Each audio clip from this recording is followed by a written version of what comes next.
नहमदुहु व नुसल्ली अला रसूलिहिल करीम अम्मा बाद फ़अऊज़ु बिल्लाहि मिनश शैतानिर रजीम बिस्मिल्लाहिर रहमानिर रहीम। आज हम आपके सामने नमाज में शक हो जाने वाली सूरत को बयान करेंगे। यानी कि अगर कोई बंदा 4 रकत वाली नमाज पढ़ रहा हो और उसको शक हो जाए कि मैं तीसरी रकत पढ़ रहा हूँ या चौथी रकत, तो अब नमाज मुकम्मल करने का तरीका ये है कि पहले तो वो ये देखे कि ये जो मुझे शक हुआ है ये इत्तेफाकन है, यानी कि इस शक होने की आदत तो नहीं। अगर उसको शक में पढ़ने की आदत नहीं है तो वो नमाज को दोबारा से पढ़ ले।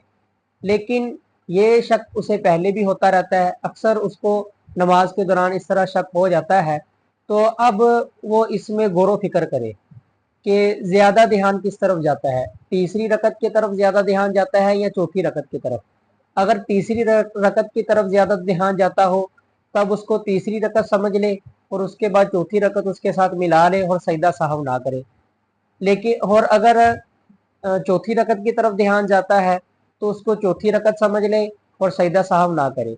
लेकिन अगर उसका ध्यान दरमियान में अटका हुआ है, यानी कि ना तीसरी रकत की तरफ ज़्यादा गुमान है ना चौथी रकत की तरफ, बल्कि दरमियान में है, तो अब उसको तीसरी रकत समझे। और अब नमाज मुकम्मल करने का तरीका ये होगा कि तीसरी रकत के बाद भी अत्तहियात बैठ जाए और चौथी रकत के बाद भी अत्तहियात बैठ जाए और आखिर में सजदा साहब कर ले तो नमाज दुरुस्त हो जाएगी।